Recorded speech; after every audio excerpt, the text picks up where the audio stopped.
Boa noite, pessoal. Sejam todos bem-vindos à casa. Essa é a nossa primeira sessão do mês de dezembro. Dezembro sempre remete ao Natal. O Natal remete a Jesus.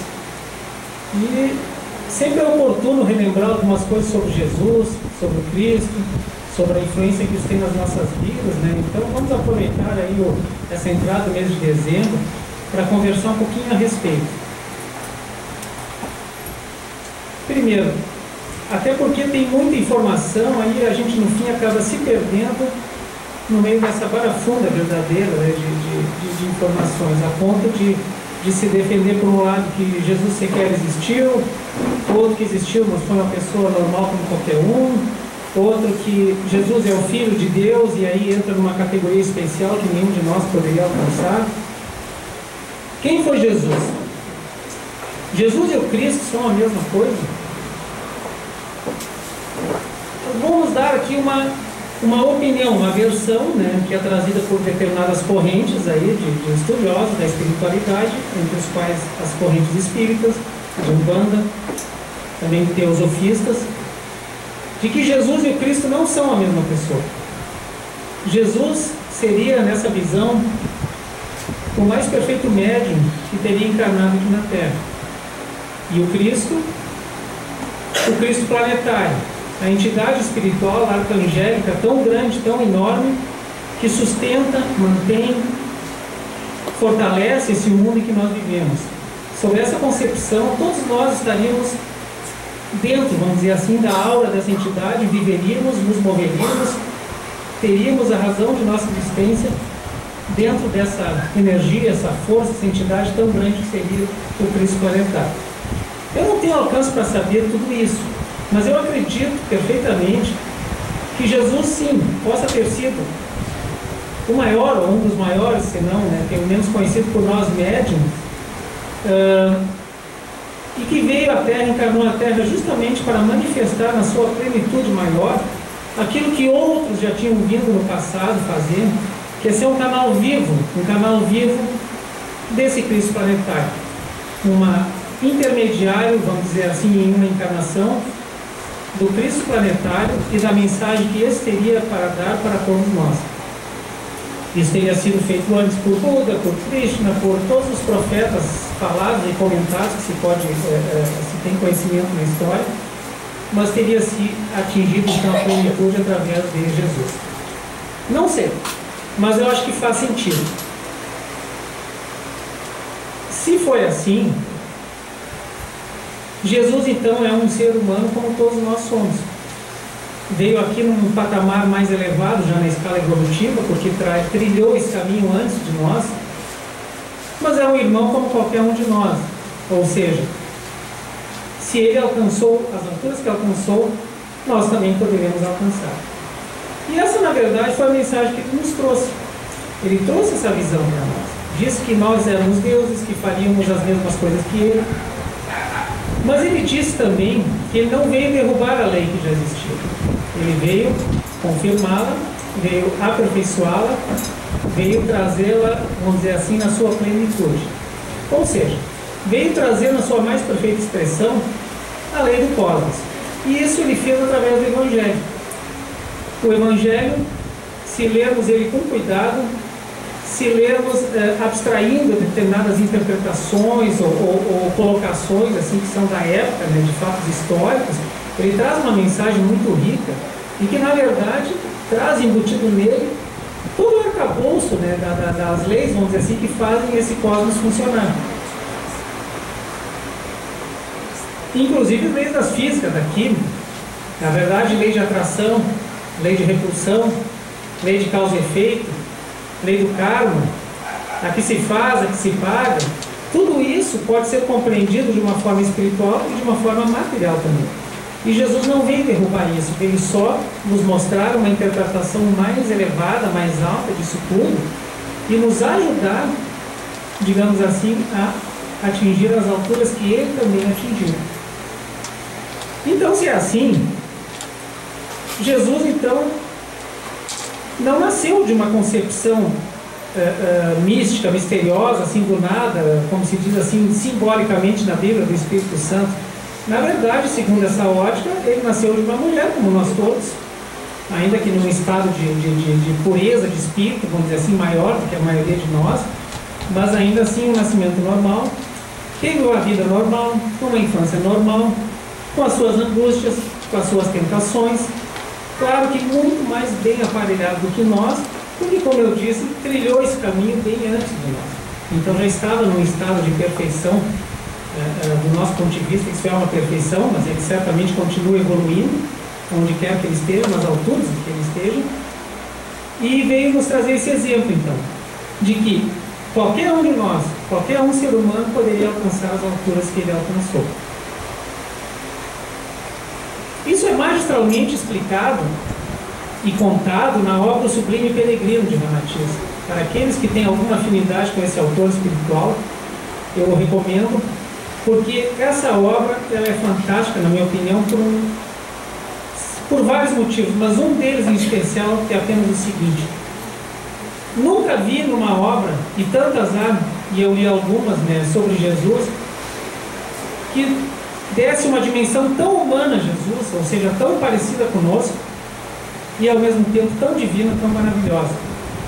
Então, ler isso e aceitar isso, se a pessoa aceitar e se espelhar nisso, né, nos mostra como é possível atingir alturas que a gente nem imagina. E isso nos dá um estímulo.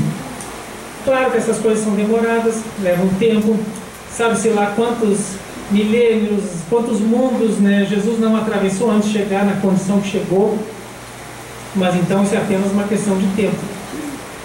Se a gente tem isso em mente, se a gente tem esse ideal na nossa frente, esse exemplo vivo que esteve aí entre nós, que nos passou tudo isso, então esse é um baita estímulo para a gente não esmorecer. E qual seria a finalidade então da encarnação de Jesus? Eu acho que Jesus basicamente veio por três, pelo menos assim, finalidades que me ocorrem, que seriam as principais. Trazer então a sua magnitude assim, maior, assim, as leis do cosmos através do Evangelho, que é um belíssimo roteiro de vida, um roteiro de evolução espiritual, um caminho seguro. Se a gente lê-lo sem aquele espírito meio carola, que às vezes a gente aprendeu assim no passado, né, e trazer ele para a vida diária, vai se ver que isso é uma coisa muito prática e extremamente eficiente e que nos traz muita felicidade. A segunda finalidade da vinda dele, eu diria que foi justamente isso que eu falei em outras palavras, mas se nós podemos ser como ele, e se ele for um canal vivo do Cristo planetário, e se para todos os efeitos esse Cristo planetário é o Deus para nós, porque o Deus universal é uma coisa abstrata, grande demais, imensa, engloba todas as galáxias, universos conhecidos e não conhecidos, mas aqui nesse nosso mundinho, onde nós estamos presos, pelo menos por um bom tempo, um bom ciclo de encarnações, quem é o Deus, vamos dizer assim, que nos rege? Aquele que nos ilumina, aquele que nos contata, aquele que atende a nossas preces quando temos merecimento. É o Cristo planetário. E Jesus veio e nos disse o seguinte: eu, vocês, todos nós, somos feitos da mesma essência, somos todos irmãos, filhos do mesmo Deus. Se eu posso ser o canal desse Cristo planetário, vocês também podem. E acredito eu que através da mensagem que ele nos trouxe, do Evangelho e das suas ações, ele nos trouxe também então um roteiro prático e seguro para, em última análise, nós podemos, cada um de nós, efetuar essa religação, esse religar com o Cristo cósmico, com a nossa natureza divina. Aliás, religião, a palavra religião vem do latim, religare, que quer dizer exatamente isso, religar. Mas espera aí, religar o quê? Se nós todos somos filhos de Deus, somos feitos da mesma natureza de Deus, então nós já estamos ligados. Como é que é isso? Eu acho que Jesus veio trazer a mensagem seguinte: nós somos tudo isso, mas não nos damos conta disso, e por isso nós agimos de forma errada, insistimos sempre em cometer equívocos em vez de acertos, né? Não vivemos em comunhão com o nosso semelhante, mas vivemos sempre em briga, em disputa, em inveja, em ódio, em rancor, uma coisa puxa a outra, daqui a pouco ninguém sabe quem começou, e assim o que acontece? Nós nos privamos de um estado de felicidade que nós poderíamos ter e que não alcançamos porque a gente se enreda nesses sentimentos aí contraditórios que estão sempre passando pela nossa mente, pelo nosso coração, e que nos empurra para baixo em vez de nos elevar. Então, esse religar seria uma religação consciente, ou seja, olhar para dentro de nós e descobrirmos conscientemente que sim, somos um espírito, somos uma alma feita à semelhança de Deus, com a mesma natureza de Jesus, com a mesma natureza desse Cristo planetário, do Cristo cósmico, se for assim dizer, e que se nós fizermos isso conscientemente, paulatinamente nós atingiremos as mesmas alturas. E uma terceira finalidade da vinda de Jesus começa a ser ventilada mais frequentemente agora, ela sempre foi muito simbólica, é a questão do Cordeiro de Deus, né? Sempre é chamado Jesus é o Cordeiro de Deus, né? Então, na época todos sabem, né, todas as religiões, a judaica em especial, era e ainda é, me parece, até hoje, né, muito afeita a sacrifício de animais, onde através da imolação do sacrifício de um animal se conversa com Deus externo, se perdoa os nossos pecados, nos limpa dos nossos pecados e aí seguimos adiante. Jesus, me parece, trouxe uma proposta um pouco diferente. Se o Deus está dentro de nós e se nós podemos fazer essa conexão, então não devemos mais olhar para fora, devemos olhar para dentro. E se é assim, não precisamos usar elementos externos, derramar o sangue de animais inocentes para fazer essa religação. Ele sabia que estava vivendo num ambiente que era acostumado com isso e, como ele mesmo disse, não veio derrubar a lei. Ele veio trazer uma mensagem que quem quisesse ouvir, pudesse ouvir e pudesse aplicar, ótimo. Quem ainda não pudesse, que seguisse o seu caminho evolutivo, porque sempre a boa intenção, a melhor intenção, tentar fazer a coisa certa ainda é a melhor coisa, ainda que a gente não consiga fazer tudo perfeitamente. Então não vai aqui nenhuma crítica a isso, mas apenas uma interpretação da vida dele. E aí, se ele era esse canal mais perfeito que já tinha vindo, então a vida dele e o sacrifício, a morte dele na cruz, poderia ser visto, segundo essa ótica, também como um sacrifício final, um supremo sacrifício, como assim dizer, eu me entrego agora, eu que sou o mais puro canal, vamos dizer assim, não disse nessas palavras, né? Mas então se entregou em sacrifício e a partir de agora, então todos estão redimidos, cada um pode seguir a sua caminhada e não há mais necessidade de sacrifícios externos. Na proposta dele, do Evangelho, está bem claro nas entrelinhas que o grande sacrifício, o verdadeiro sacrifício, passa a ser aquele que cada um de nós busca nas suas entranhas, nos seus pensamentos, nos seus sentimentos, aquilo que não é bom, aquilo que vai contra o nosso semelhante e tire isso para fora. Queime isso no fogo, limpe isso na água, seja que de que forma for. Dentro dessa linha de entendimento, a gente consegue ver uma visão mais prática, então, né, da vida de Jesus, da sua vida, do que ele trouxe para nos ensinar. E eu lembro agora, fazendo um parênteses, de uma passagem que ele está caminhando, né, e ele sente que alguém toca as suas vestes e uma porção de energia sai dele. Era uma mulher, que eu não lembro mais nem qual era o problema, mas ela tinha uma doença, ela tinha uma fé tamanha e não conseguia alcançar o mestre. Aí ele consegue mal e mal encostar nas roupas dele, e aí sai uma energia dele e ela fica curada. E ele diz para ela, né, que a fé dela curou ela, mas ele sentiu. Eu acho que isso pode ser interpretado da seguinte forma: a energia de Jesus era tão grande, tão forte, a aura dele era tão grande que ela transcendia os limites do corpo normal dele. E todo aquele que se aproximasse dele com fé e tivesse merecimento e acreditasse naquilo, recebia aquilo que teria merecimento para receber. No caso dessa mulher, foi a cura. Por que eu estou dizendo tudo isso? Isso foi há 2000 anos atrás. E a gente tem uma tendência de olhar para o passado e encerrar o passado nele mesmo, enterrar o passado. E Jesus passa a ser apenas um algo distante, uma história bonita que foi contada, um exemplo que foi trazido, mas que está em algum lugar lá, tocando harpa no céu, alguma coisa assim. Não é assim. Ele disse para todos que tivessem ouvidos para ouvir, né, que onde um ou dois se reunissem em nome dele, ele estaria junto. Isso não pode ser apenas uma força de expressão, isso tem que ser uma coisa real. O que é um ou dois se reunirem em nome dele? Na verdade, pode ser até um sozinho, mas é sempre que nós nos conectarmos com ele, com a vibração dele, com aquilo que ele ensinou, com a mensagem do Evangelho, a gente, de certa forma, estaria se conectando a ele. Eu acredito muito nisso. E quero lembrar a vocês, né, que, por exemplo, o ritual da Igreja Católica, da Eucaristia, ela pensa exatamente nisso, ela faz isso.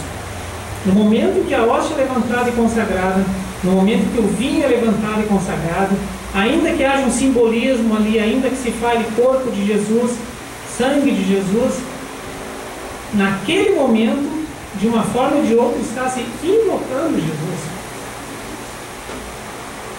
E a força de Jesus, então, desce e abençoa todos nós. Existem muitos relatos de clarividentes na teosofia, no espiritismo, na Umbanda, tá, que enxergam em uma missa bem rezada, em um padre, um sacerdote que está realmente empenhado e acredita naquilo que está fazendo, enxerga falanges de anjos, de espíritos, seja como for, que se reúnem naquele momento, magnetizam o ambiente, luzes, até sons, músicas lindas tocam, e as pessoas que estão conectadas a isso recebem, cada um na sua medida, na capacidade do seu copo, e saem dali melhor.